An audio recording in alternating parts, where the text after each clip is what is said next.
如果我说《静夜思》不是一首写给孩子背的诗，而是一首写给离家很久的人，你会相信吗？几乎每个会读中文的人都背过《静夜思》，短短20个字，简单的不能再简单。但这首诗其实写在李白常年漂泊的途中，他一生大多数时间不在家乡，不是在旅路上，就是寄居在别人的屋檐下。那天夜里，他只是暂时停下来歇息。诗里没有酒，没有长风，没有高飞的大鹏，因为那一刻的他不是在想理想与远方，而是被一种很日常的疲惫静静包围。床前明月光，疑是地上霜。那一瞬间，不是思乡，而是恍神。因为人只有在很安静、很疲惫、心完全放松的时候，才会把月光看成霜。接着他举头望明月，不是刻意赏景，而是一种本能的寻找，像是在黑暗中想确认自己身在何处，直到最后一句低头思故乡，思念才忽然涌上来，没有铺陈，没有形容，却直接命中。静夜思的动作很小，抬头低头，但就在这样的动作之间，整个人生被拉开了距离。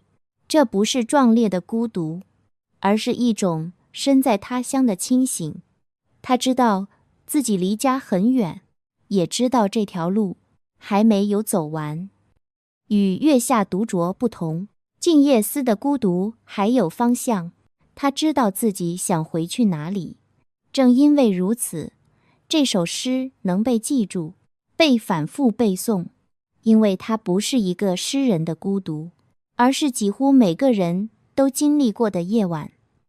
静夜思不是要你悲伤，而是轻声提醒你，在世界奔波太久之后，不要忘了你心里那个叫做故乡的地方。接下来的这首歌不是为了渲染情绪，而是留给你一个安静想家的夜晚。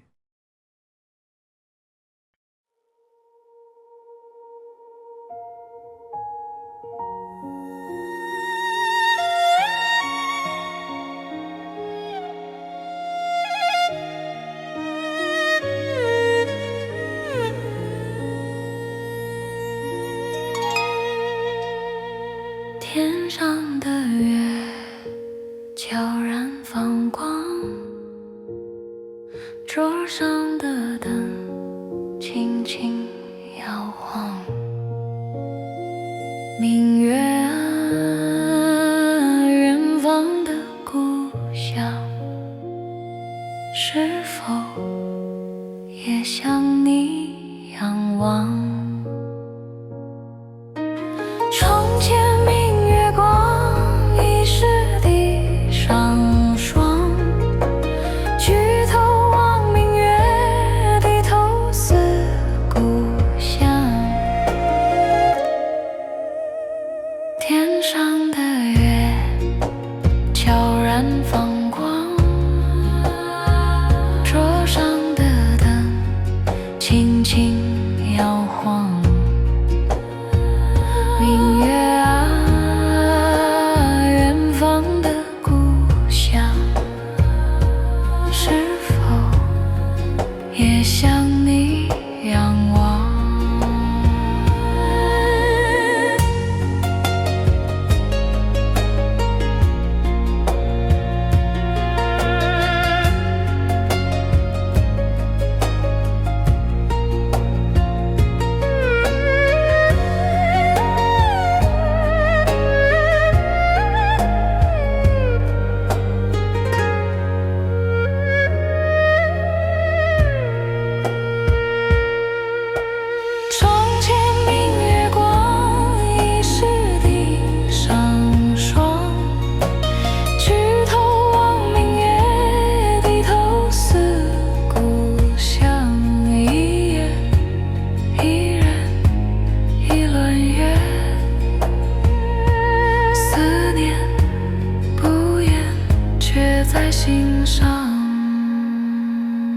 在远方。